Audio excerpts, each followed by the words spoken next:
himself and somebody else around the map, using LeBlanc to show up for that instant burst of massive damage. In terms of their actual engage in a 5v5, they appear a little bit limited, and it's not the Q spamming champion that I was hoping for, but Gallop, Cloud9 is bringing some thunder to the Rift here with the Hecarim locked in for Licorice in the top side.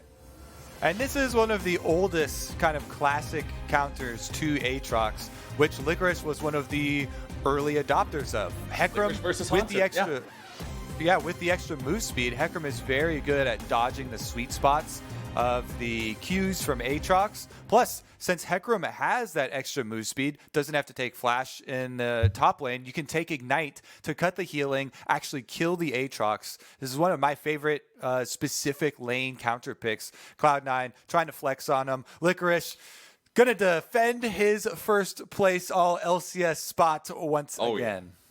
Yeah. And that Hecarim versus Aatrox matchup, I specifically remember because it was the first time that I had seen the Hecarim used as a counter pick to the champion, and Licorice played it so well. I want to see if he can run it back here today, because he has definitely been the better top laner on the day in the first 2 games. So Hecarim with teleport and ignite, of course it is gankable, especially early on. We know Jarvan has some very potent level 2 and level 3 ganks, particularly against an opponent that has no flash. This could be very, very deadly here if Meteos can get involved. But now let's see how the bottom lane goes, because we have a sneaky play that might be coming out here from C9. Don't walk into that bush. Well, here comes your stun, here comes your follow-up, there goes your drowsy, and the damage, babu! First blood, C9. Dude, they can't even let him have 1 minute of calm time for 100 Thieves. Before the 1 minute mark, Cloud9 already winning the game. That's not yikes. Very, yeah, that's a yikes. That's exactly the way to describe it. And they played it so well here too. Let's take another look. Okay. This is one of your favorite calls, the lick in the bush. But this one... Okay. This one turns right around on him. Cloud9 are there in the bush, and they will not be stopped by the lick. Well, that was well done by C9, but now 100 Thieves are looking to strike back. Unfortunately for them, they're right on a ward. It's doomed. Pantheon moving around. He's got all 5 stacks ready to go there on the passive. Drowsy connects. Remember, Jarvan is not able to get over the wall. He does not have the E and the Q. Licorice taken very low. Licorice exploded, and things go well here for 100 Thieves. Cloud9 overestimate what they can do, and with the enemy top laner down, that means 100 Thieves have priority over the red buff, and this is a big early win for them. Ah, it's not doomed. Licorice is thinking, we win these? Question mark. He has got no flash on Hecarim. He went right into 100 Thieves, and even though this is a problem with level 1s very often that you'll see when... Oh, never mind. We'll get more action. Okay, Nisqy now under pressure, but Meteos gets some good damage. No real kill pressure here yet, though. Yeah, I mean, Jarvan is very good at getting very quick trade damage like that. Electrocute proc plus, or excuse me, he doesn't have Electrocute. It's just the passive from Martial Cadence. All you need is that 1 auto for a big chunk of damage. Got that off, but back to the level 1.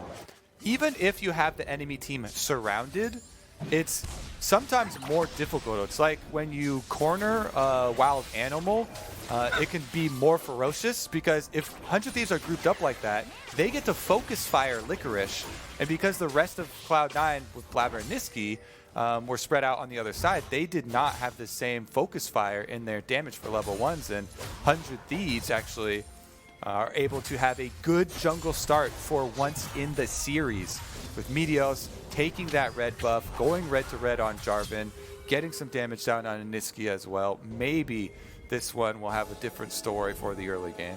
It's also nice for Ssumday, right? Because now Licorice doesn't have the chance to use that TP to trade aggressively early, TP back into lane and be ready to go. Blaber forced to flash over the wall now as Ryoma attaches the chain. Very, very nice moves here early on from 100 Thieves. This is looking like a different team. Much more focused here. Meteos going to be able to take up the crab as well. He can try and go for the double scuttle, just head back up to the top part of the map, and the strong lane that you're referencing. Cody Sun and Stunt playing very aggressively down here on Zven and Vulcan. Zven and Vulcan with the Ezreal Yuumi combo. We talked about the poke power, but if they do get caught out here, there is a lot of trading power with Cody Sun and Stunt if the Tahm Kench is able to close that distance. Meteos is farming up the top side, Scuttle Crab, so he's got priority over this area. You can see Blaber's hanging around, but he has fallen behind here on this Pantheon. Once level 6 comes around, I'm going to be keeping a close eye on him, similar to what we did with the Nocturne, because I think Pantheon falls into a pretty similar category where, since he's a champion who likes to build damage, you can't really afford to fall too far behind in the game, and your ultimate's a big part of what you can do. So I'm definitely going to be on ult watch for him this game. Yeah, thankfully for Pantheon, with the changes where you get your directional immunity, even later into the game, he doesn't fall off as hard because you get to buy that time of stolen tankiness, basically, where you are immune to damage. So you have a little bit more options, but I definitely agree. The early game is where you want to shine on a champion like Pantheon, and Blaber has dominated the early games of this series thus far versus 100 Thieves, versus Meteos. To be honest, Blaber, with the most outstanding stats of any LCS jungler ever, he has the most kills per game of any jungler to ever play in the LCS, on top of having the highest win rate. Right now, though, he's headed into 2 players. And he is jumped on as Stunt and Meteos find the initial damage, and Cody Sun shows up just in time to have the money put right where 100 Thieves want it, in his pocket. With that pickup of the enemy jungler, 100 Thieves are on the drink. Is this it, Captain Flowers? 100 Thieves digging deep. They've taken the early game here by force off of the red buff invade into bottom side transition for Meteos, resulting in a dragon on top of the gold lead and some lanes that they can actually play aggressively off in the mid game too. LeBlanc is very good at setting up ganks onto Zoe. Jarvan with the ultimate is very good at setting up ganks onto Hecarim. At best for the Hecarim, it would have to be an ult for ult trade if Licorice has his available to get out. Ryoma loses half HP there from a trade from Nisqy. Looks to strike back here while some of the cooldowns aren't available for Zoe, but doesn't get nearly as much damage in retaliation. Blaber still only level 4 here on this Pantheon. With Stunt and Meteos moving up yet again, he has to fall back and yield control over this zone. Meteos stepping forward, looking to make the play on the Nisqy. Flash away from the Cloud9 mid laner, who's going to try to be kiting this one out. TP coming in now to force C9 to back away, and once again, it's Blaber who's in a tough spot. It's Ssumday coming to collect, and it's Meteos who grabs the kill. Meteos trying to attack Blaber and his stats. Very well done here, 400 Thieves. Ssumday uses the teleport to come down as well and should be able to get back for the majority of those minions. Cody Sun backing in the bottom lane. Stunt will do what he can to try to buy some extra time here and prevent that wave from colliding. Ryoma still didn't get a chance to back even after they made the play in the mid lane, so he's low on health, low on mana, doesn't have a lot that he can do with that right now. Has to go back to base, no TP to return, so it will be a little bit of lost farm there for him in the mid lane. Nisqy trying to fight for these chickens here, just be as obnoxious as he can on the Zoe pick. Yeah, it's very annoying when the enemy mid laner picks up a smite, comes into your jungle, and can just do that in front of your face. Definitely commiserate with Meteos there, but he's so much happier, Meteos that is, at how the way this game is going compared to the rest of the series. So keep an eye at if he can continue that process. Ssumday, of course, is the obvious area that you would want to try and work off of, and we'll see if him and Ryoma can invade, get maybe some deeper vision on the red quadrant. Meteos heading towards the top side on the Jarvan. Has level 6, no level 6 for Blaber, and remember that even if these two get into a skirmish with one another, it is an immediate advantage for Meteos because of the fact that his ultimate is combat ready at a moment's notice. Blaber will have to initiate things in his own terms if he wants to get value out of his. And with Ssumday's lane control over the top side, Meteos and Ssumday can easily take this Rift Herald. They'll grab that one 8.5 minutes into the game. Plenty of time to use it for all sorts of plays, all sorts of plays. And Nisqy will once again be pressured by extra people in his lane. Stunt and Meteos moving around a lot to shadow Ryoma and help him have a better time. The past 2 games have been pretty rough, and they want to stop that here in game. And it's purely because of 100 Thieves keeping Blaber down. They're able to get this Rift Herald because once you're this far behind on the Pantheon, you're forced to farm your jungle. Pantheon is a champion that greatly excels at winning these early skirmishes, trying to go for these guaranteed stun plays with your laners. But because Meteos and 100 Thieves deliver the 2 deaths and get him behind, he has to farm the jungle. So Meteos gets the Rift Herald, and now he's got options. Meteos was thinking about the bottom lane there, but again, unless Ezreal blows Arcane Shift, there's not a lot he can do. So Blaber will once again be returning to the bottom side. Cloud9 was aware that Ryoma and Meteos were both looking to make some sort of a move down there, so they want to be ready for the counter dive should it come out. Licorice controlling the top side river, clears out a control ward. Nisqy once again able to find a trouble bubble onto his mid lane opponent, finds most of his health bar, and as Meteos moves in to try to stop Nisqy's aggression, Blaber's immediately there to counter. And as you can see, the added factor here, Licorice was the first one to roam. Hecarim was in the river and could easily join for Cloud9. So Meteos calls off on the play. Ryoma sustains a decent amount of damage. And he's still looking. Meteos just roaming from the middle of the river down to bottom river. He really wants to force something. Zven and Vulcan will stay very safe here as Meteos walks forward. I would expect this to be a Rift Herald play. There we go. Eyes summoned up. They'll try to take down these first 2 plates before Shelly gets her charge off for maximum value. They won't have enough time to get the second one entirely gone. Shelly's charge connects. Then we'll need 1 additional auto attack to pop that eyeball. And the Cloud9 bottom lane turret is still standing, but just barely. Blaber looking to get himself out now as the Tahm Kench brings in the cavalry, and 100 Thieves will once again try to make a move. Flash out from Blaber there to resist the dive coming through from Meteos and the Cataclysm.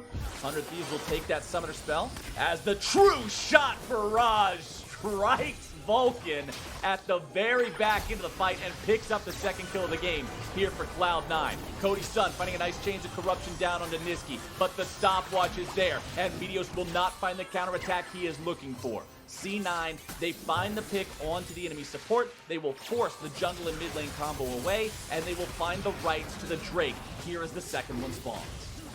And we finally hear something from the C9 bottom lane. Ezreal Yuumi been farming away. Zven gets the sniper kill onto Stunt. And some extra gold. That's 2 kills now for this Ezreal. Plus the Cole is going to cash in and 38 more minion kills.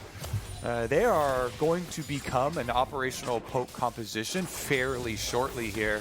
So while the early game has been a breath of fresh air, 400 Thieves, and a welcome change to the way that the series has gone, we have yet to see the power of this C9 composition really unleashed when the Ezreal, Yuumi, Zoe trifecta of skill shot poke starts to come out.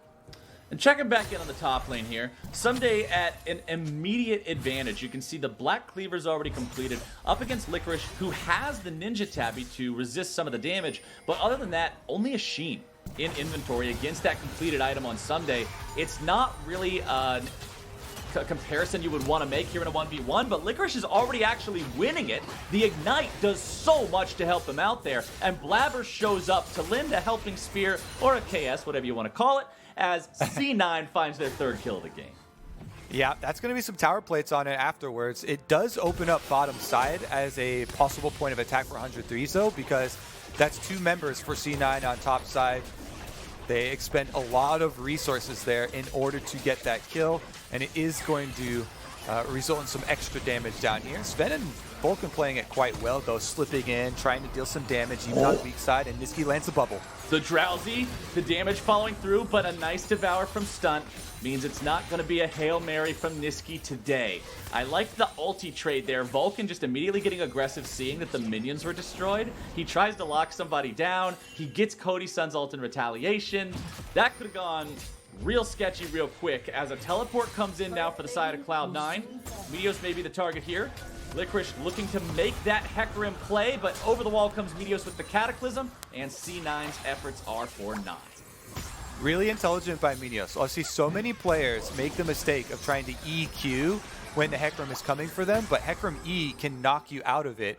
You are unstoppable during the Jarvan ultimate though, so Meteos doesn't waste any time, just ults Licorice to ult him, get unstoppable, make sure he doesn't get knocked back, and does survive there. So intelligent play here from Meteos, heads up, doesn't get caught, trades his ultimate for a very long cooldown in the teleport summoner spell that Licorice had to use in attempting that game. Very nice shutdown of the Cloud9 War Machine that we honestly have just seen run amok in the previous games. In game number 2, at 14 minutes in, the gold advantage for Cloud9 was like, what, 8,000 or something similar? It was really way too much, and in this game it's about 500. 100 Thieves have just done such a good job of changing things up from those first 2 games, countering the Cloud9 aggression at the level 1 at the red buff, and making things work better for them here in this 3rd game. This game is competitive, and that's what we want to see from these teams going up against Cloud9. Do we expect to beat Cloud9 in a 5-game series? I don't. But do I want to see them make changes and make adaptations that prove that they can be competitive in this environment, not just against Cloud9, but to show they have a chance against the other teams as well? Absolutely. Yeah, absolutely agree. I do still think they have a very tough road ahead of them because, like we talked about in Champ Select, they don't have really good hard engage versus C9 team, and Cloud9 make a pick attempt. Zven trying to get the True Shot Barrage onto Stunt there, not quite able to get it. The TP was going to come down to the bottom lane, but it's interrupted, and that just means it is free money for the Cloud9 roster. Zven kept alive, and a double kill over to Blaber. You try to shut him down, it just doesn't happen. I believe it was Licorice using the onslaught of shadows in the top lane to stop Ssumday's TP and keep that rolling for Cloud9. Yep, definitely took a decent amount of damage in doing it, so he does have to back off his tower in the top lane. And someday we'll be able to push the minion wave in, but that's definitely worth it. Cloud9 get the 2 kills on bottom side for it. And a bunch of extra map pressure. Nisqy now looking for a possible roam up here with Ssumday, allows Licorice to get back in there and not give up so many minions. Stunt using the Tahm Kench ulti there just to bring Ryoma back to the mid lane faster, catch some more of these minions, prevent some more of the damage to the turret. Nisqy jumps forward, he finds a trouble bubble, but he won't get the paddle star afterwards. Blaber having to run away now as Stunt and Meteos look to collapse. Blaber again in trouble here on the front line, trying to buy as much time as he can, still forced to flash over the wall.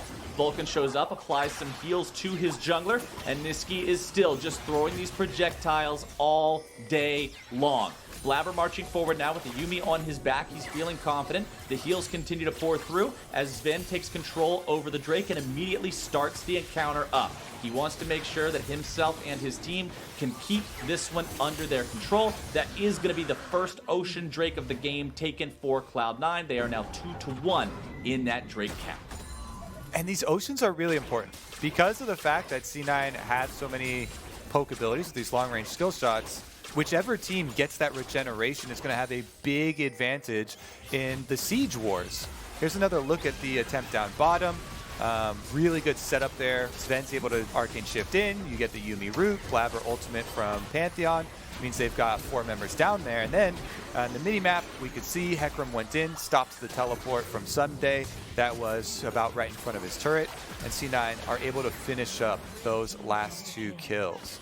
Looking forward, though, what this means, with this extra money going over to them and the subsequent dragon, Cloud9 now have actually not only more poke tools, but they have the regeneration to deal with, oh, did LeBlanc get a chunk out on one of us going in for a distortion combo? Did one of these Varus Qs actually land? They can shrug that off a lot easier now with Yuumi heals as well as an Ocean Dragon and continue to just fire their own shots. But can they keep this mid lane tier 1 alive? Nisqy says yes, as it's just barely hanging on, but the Paddle Star wave clear is enough to get rid of all those minions at once. Meteos and Ryoma do have control over the top side river to grab themselves yet another Scuttle Crab. 18 minutes in means there's still no Baron on the table. Rift Herald not alive there in that top side pit, and considering the Drake was just taken, it'll still be another 3.5 minutes before we see that one either. Zven pushing up here in the mid lane. The Ezreal, he's already got the Sheen. He's got the Muramana fully evolved. He also has the QSS ready to go. He knows that the way he gets caught in this game is some sort of a LeBlanc chain, some sort of a Varus ultimate. That's pretty much it. There's no world where Aatrox should be able to Two reach chains. There's no... Exactly. Exactly. There's the corrupting chain and the LeBlanc chain. Well, he's trying to stay away from both chains because there's not really anything the rest of the team should be able to do to him. I like this approach. He felt that he had the spare money, and he was able to afford avoiding that loss condition. Now, Cloud9 is moving plenty of bodies up here into the top side. Blaber, Zven, and Vulcan hanging out in the river as Nisqy applies the pressure here to the tier 1 turret. Ryoma again on the losing end of these trades, and the rest of Cloud9 going to back away. They don't have eyes on where 100 Thieves is, except for Meteos there, who was clearing out the ward. So Cloud9 must be aware that the counterattack is coming. And this is going to become a very big priority for both teams. Getting these invades so that they can set up flank wards. Another ult from Licorice going for the all-in. Licorice trying to find that solo kill. Gets half the HP of his opponent, but it is an ult trade for ult trade, so at the end of the day, Licorice comes out on top there, trying to find the last little bit of damage onto that tier 1. Cloud9 seem to once again just be in control of the game, and that's the thing about this team. It's a question that we weren't able to answer much throughout the course of the regular split. But it was a question that we got to see some faint looks into. Specifically, the first game against TSM was the first one that I recall them playing from behind. It was the one where Blaber got them into a rough fight in the top half of the river. A few minutes into the game, they end up falling behind. TSM has an advantage, but Cloud9 is able to claw their way back. This isn't just a team that can only play from ahead. Even if you get those early leads, the rest of the teams in the LCS just don't seem to have the ability to build the momentum that they need. And it should be noted that though we have seen Licorice only use the Onslaught of Shadows ultimate on Hecarim in these 1v1s with Ssumday, these short-range ones, it was buffed in a team-fighting aspect on the last patch. So they did increase the maximum fear duration by a whole half second, but that is based on the distance that you cast it at. So that's why I'm highlighting the flank wards for both teams, because not only does Ssumday and Meteos, obviously 100 Thieves want to find a flank and engage on the poke comp, but C9 have that option with Licorice as well, and that option becomes even better having blown the flash of Tahm Kench, which is the get out of jail free savior card for the Varus.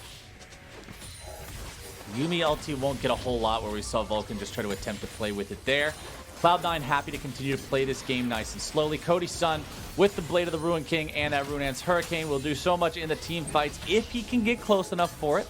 You have to remember that against a poke comp, it's Zoe and Ezreal's job to stay out of the range of that Varus unless they are going for a kill shot. Yumu's Ghost Blade on Blaber as well will provide that extra lethality to make it so he can find the damage he needs onto these backline carries of 100 Thieves. Licorice and Ssumday once again here in the 1v1. Licorice doing well to avoid the Qs early on. Blaber's made his way up, but so has Meteos. Considering Licorice is taken very low, Blaber tries to flash in to save his teammate in time, but he won't be able to do it, and that just means he's stuck in the dunk bucket. It's a 2-0, and 100 Thieves win the fight. Meteos doesn't have a global, but he's there for Ssumday. Now he's going to have to get out of there because he's toast. Nah, take a nap, buddy. That's a shutdown over there for Nisqy, cleaning one up on the back end of the fight, but well done there from 100 Thieves at the start to make sure they won it. Now Nisqy's going for a solo kill onto Ryoma. Ryoma tries to make an outplay there, but he won't quite find it. Barely keeping himself alive, 100 HP remaining. And considering the enemy jungler is dead and the enemy mid laner has 100 HP, that is the next Drake going the way of Cloud9 most likely. You can see Cody and Stunt trying to fight for this one. TP coming out now as the Chains of Corruption make their way onto Nisqy's Zoe. The counterattack is there, and Vulcan is able to provide the CC onto Stunt. Licorice makes his way towards the enemy lines, but Ssumday's also coming around from behind the Drake pit. Blaber has arrived, and Meteos is working his way in from the enemy base. Now that Cloud9 has Smite secure potential, they're going to be looking to take this one down before Meteos is able to make his way into the fight, and Blaber's got it. That's going to be Drake secured. Nisqy with the Blade of the Ruin King active has the ability to provide the CC, and Licorice is going to be charging in, but Blaber's already been taken down. Licorice grabbing the kill onto Stunt, still looking to maybe make some more happen. Meteos jumping in with the EQ combo. Ssumday over the wall, providing some Qs, providing some CC, providing guidance and suppressing fire, but it's Licorice with the onslaught of shadows, summoning the cavalry to dive into the lines of 100 Thieves. Cloud9 now disengaging. 100 Thieves will do the same. Meteos so close to dead, but close doesn't count here. Nisqy completely unafraid in this game as the true shot barrage. Field goal is good. Great scrap there, actually. In the end, it's heartbreaking 400 Thieves. This game being the game that they have shown the most fight in, the best play in. Cloud9 actually get the Ocean Dragon, getting them set up for Soul Point, and Ryoma is sent back to base right there as earlier we saw Nisqy winning the 1v1 versus him, and Zven tries his hand, also comes out on top. Cloud9 on Soul Point now. We're at the point of the game that becomes so rough for the team that is not on Soul Point when Baron's up and that Drake is also threatening a Soul. Especially the Ocean Soul, the one that is referred to by pretty much everyone as the most powerful in the game. You're now stuck in an incredibly difficult situation. Do you try to just trade it off and go for Baron, which will take you much longer than a single, simple Ocean Drake? Or do you try to contest for that Ocean Drake objective that honestly means practically nothing to you other than preventing Soul? I mean, yeah, that could mean everything. Preventing a Soul to a poke team. Ocean Soul, it gives you life and mana back when you damage something. Ssumday might be taking some damage himself. Hops over towards the back of the Dragon Pit. Licorice is going to find him.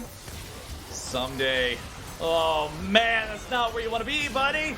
Blaber's coming in now. He's got the ulti to follow up. The party's already over by the time that he arrives.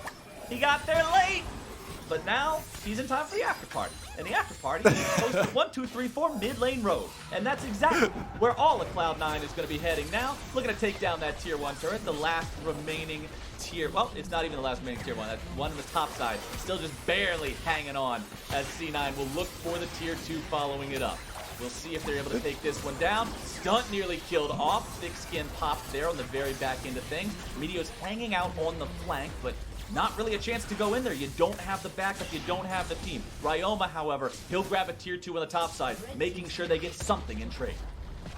That was a rowdy mid lane party, Flowers. That's one that 100 Thieves hosted, and C9 came and broke all their furniture. 2 towers destroyed before they left the party, and just like that, they're gone back at home. 100 Thieves trying to figure out why they lost so much money in this trade. Even though Ryoma does get one on the top side for them, Cloud9 continue to push this game state forward.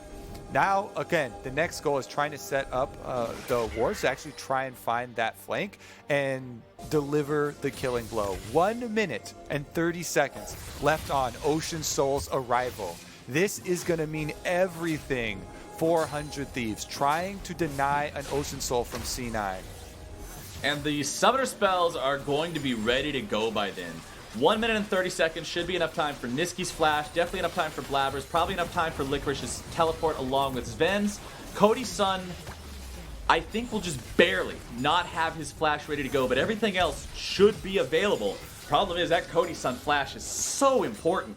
400 Thieves, it means Stunt will have to be just so ready with the Devour, because if he's even a split second late, Cody gets deleted by this poke. And you see Zven clearing out any of these wards behind them that could be used by 100 Thieves to get an opening. There we go. Well, Devour or not, it doesn't matter when they kill the Kench and then kill you too. C9, they find the opportunity to use the Pantheon. They make the collapse, they make the engage, and they aren't done yet. Meteos is the double kill for Zven. He's got the Yuumi attached, and with the cat in his backpack, he has all the confidence in the world to chase Ryoma and Ssumday away. Cloud9 have control over the game. They have control over the soul. It is 20 seconds until these members of 100 Thieves respawn, and that means Cloud9, they're not even worried about going for the Ocean Soul. They know they can take the Baron. All you do is have Nisqy hang around the Drake in case 100 Thieves tries to take it, throw some trouble bubbles out there, send them on a nice nap, and buy time as the rest of the team secures the big purple worm. Yeah, only hope here for 100 Thieves. You see them scrambling towards the Ocean Drake. They're going to try and rush it down. Teleport used as well. Cloud9 will finish the Baron, but can 100 Thieves burn that dragon down before they get there? Ryoma onto Nisqy. When the LeBlanc jumps you, it only does 20% of your HP. You're feeling pretty all right about it.